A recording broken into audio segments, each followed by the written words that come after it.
Today, we're going over 5 mistakes that are major factors in thinning your hair. Whether you have thin or thick hair, correcting them can be what separates you from a life of hating or loving your hair. Maybe you just weren't blessed with thick hair. Maybe you've been too rough on your hair over the years. Okay, I want to go platinum. Or wearing too tight a pony. I want to look like I got a facelift. Ring a bell? What we're breaking down today are the 5 most common mistakes I have seen my clients make over my 16 years of being a hairstylist. Today, I'm going to show you how to go from hating your hair into loving your luscious, full, and thicker locks. Let's go. Mistake number 1, not using a heat protectant. Not using a heat protectant is one of the absolute worst things we can do to our hair, yet it's one of the easiest steps we can be taking to save and prevent our hair from thinning out. I want you to imagine this. You're baking a lovely dinner for the family, timer dings, and you head to the oven to remove your dish, except you don't protect your hands with oven mitts. I know you don't have to wonder how painful that would be. And it's no different for your hair. Just because we can't feel the pain our skin would experience without using oven mitts doesn't mean that our hair is not suffering. While not using a heat protectant doesn't directly affect the way our hair grows out of our head, it does affect the level of thickness we maintain through our ends. We use heat to dry our hair, to smooth our hair, to curl our hair, so it's a lot of heat. This is because over time, the heat we put on our hair is going to make our strands more brittle and dry. This can result in our hair breaking, which leads to a thinner look.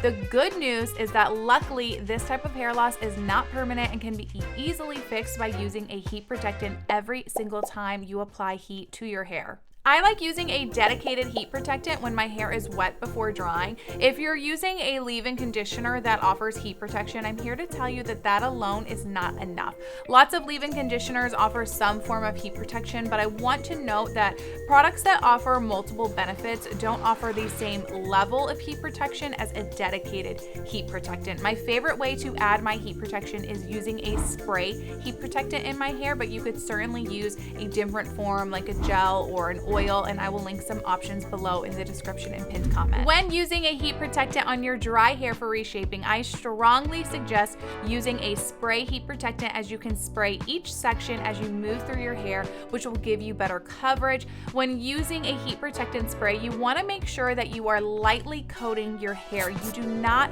want to overspray the product, making your hair to feel wet. If your hair is wet, it's going to be more likely to suffer damage even using a heat protectant.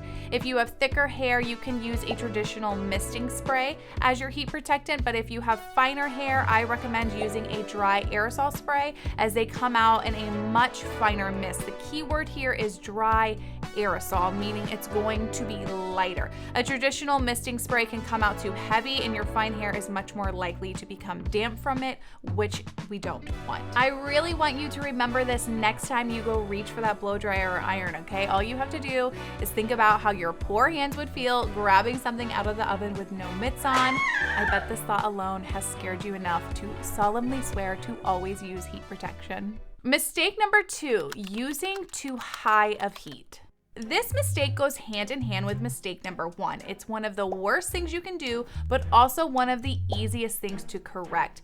I think people associate high heat with having a more smooth, sleek look or a more voluminous look. After all, heat is what allows us to create our hair into the shape that we want. However, I want you to think about our oven scenario again. If the recipe calls for something to be baked at 400 degrees for 30 minutes, are you going to put your oven to 500 and bake your dish for 15 minutes? No. And that is because you're going to end up burning the outer layer or possibly your entire dish, ruining your favorite dessert or meal. Hair is extremely fragile, and using too high of heat is a fast-track way to lead to your ends being compromised, which will result in a thinned out appearance. This is because high heat gets our outer layer of hair dry quickly, but the interior layer of your hair, it's not getting that same blast of heat. So while you're working to dry all your hair, that outer layer is being repeatedly overexposed to heat. Most hair types do not need the highest heat setting a dryer offers. I recommend using medium heat paired with the highest airflow setting on a dryer for all hair types. The high airflow will help to keep your dry time quick, while the medium heat will be much more gentle and allow your hair to dry more even, leading to a fabulous blow dry. If your current dryer does not have multiple options for high speed with medium heat, I strongly suggest investing in a dryer that allows you to do that, and I will link several options below so you can find one that works for you. If you are one who uses a blowout brush, this can be tricky as far as controlling the heat because most unfortunately just give you the option to adjust the airflow. I recommend making sure to work your blowout brush on both sides of your section so you are distributing the heat through your hair more evenly to make sure you're not overexposing just one side of your hair to the heat. When ironing your hair, it's important to keep the heat lower as well. There is literally no reason you need to be using 400 or 450 degrees on your hair. Finer hair types, I suggest no higher than a 320, and more coarse hair, no higher than 375. If you feel you need higher heat, try taking smaller size sections when curling or flat ironing your hair, and I bet you will find your hair ends up looking fabulous. Mistake number 3, overusing dry shampoo. Dry shampoo is a complete godsend hair product.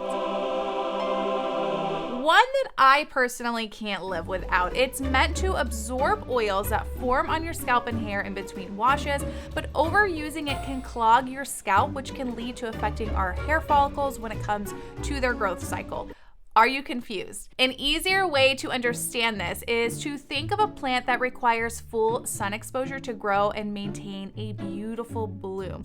If you put your plant on your porch where your roof and screen are blocking the sun, that plant is not going to survive. It's going to get wilty and eventually just die. I may or may not have killed some succulents before. Dry shampoo, like the roof and sun to our succulents, can block your hair follicles from growing properly when you overuse it, possibly causing your hair to end up like my poor succulents. You guys will have to let me know in the comments if you're guilty of overusing dry shampoo, or maybe if you're guilty of killing your plant. This isn't to say you can't use dry shampoo, but these are concerns you really should be aware of. Dry shampoo should not be used for more than 2 days in a row. Day 1 of dry shampoo should be focused on the areas you feel the most oil building up. These areas are typically your crown and sides. To apply, you will want to lift your hair in sections and spray in your dry shampoo. It's best to hold your can a minimum of 6 inches away from your scalp to reduce the white cast that can form. Once you have applied your dry shampoo, you will then want to lightly rub the product into your scalp and hair. If you want to add volume to your hair, you can also use your blow dryer at your roots to boost the texture and fullness dry shampoo creates on its own. On day 2 of use, you can use it through the rest of your hair. My back sections begin to feel a bit dirty later in my week over my crown and sides. You will apply the same way as you did on day 1. Use your fingers to work the product into your scalp and hair. If you feel like you need to reapply dry shampoo to your crown or sides on day 2, just be very light-handed with the amount of product you spray onto your scalp. It is a great product, but remember, it's meant to get you over the hump, not replace actual shampoo.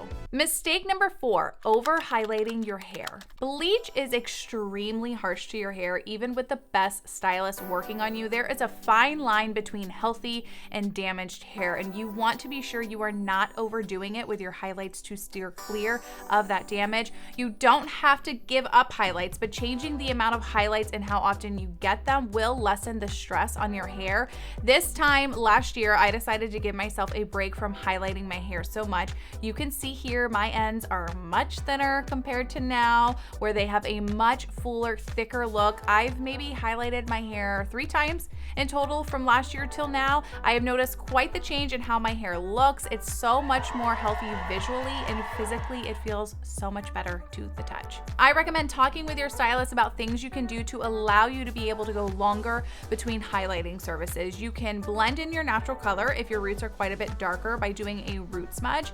This makes it easier to go longer between highlighting services, but still maintain the lighter look your highlights give to the rest of your hair. You can also add low lights that allow for more dimension through your ends to match your natural. Taking a break from actual highlights doesn't mean that you have to go dark. So if you feel like you're putting too much stress on your hair from highlights, I strongly suggest talking with your stylist on what would work best for your hair to be able to maintain the brightness of your blonde, but lower the frequency of salon visits. If you're one who is like, you're insane and you don't feel like taking a break from highlights is possible for you, you need to make sure then that you are not guilty of mistakes 1 and 2. And I strongly, this shouldn't even be a suggestion. It should honestly just be a requirement. You need to be using a weekly repair treatment like Olaplex 3 or K18. These are both going to help keep your hair strong to balance out the stress bleach puts on your hair. K18 I find easier to use over Olaplex 3, and I find it to give you almost immediate results. It's more expensive than Olaplex, so it just comes down to what your budget is, but either of these are a great option for repairing and keeping your hair healthy, along with avoiding these mistakes that we're going over today. Mistake number 5, wearing too tight of a pony. This is a mistake over time that can lead to traction alopecia. Traction alopecia is hair loss caused from constant pulling on the hair, and hair loss from traction alopecia can be permanent. My friend Gabby has a whole entire video about this, as it was something she struggled with, and she actually ended up getting a hair transplant. So I suggest watching her video if you find yourself being guilty of this mistake, and I will leave it linked below. Wearing a super tight pony can look really sleek, and I know a lot of women love how it gives a tighter look to their face, but if this is something you do on a regular basis, I urge you to stop because the risk is just too great. Traction alopecia is not something a growth serum is going to fix. I think the only way to fix it is a literal hair transplant, which is very involved, and you just want to avoid it at all costs. You can still create a very nice sleek pony without it being overly tight. When wearing your hair up, you will want to first brush your hair while it is still down to smooth out any tangles. This will help prevent breakage when pulling your hair up. Use a wet brush to continue brushing your hair to create that sleek look, but do not pull tight with the hand holding your hair. If you feel pain, your pony is too tight. My scalp was actually sore from trying to demo this, just risking hair follicles over here. You want to make sure you are using a metal-free hair tie to secure your pony, and my favorite option is using the Invisibobble hair tie. I hope addressing these 5 mistakes and how to correct them help lead you to a thicker, more full look in your hair. Be sure to check out this video for even more tips on how to get your thin hair thick. Thanks for watching, and I will see you guys on the next video. Hope you enjoyed. Bye!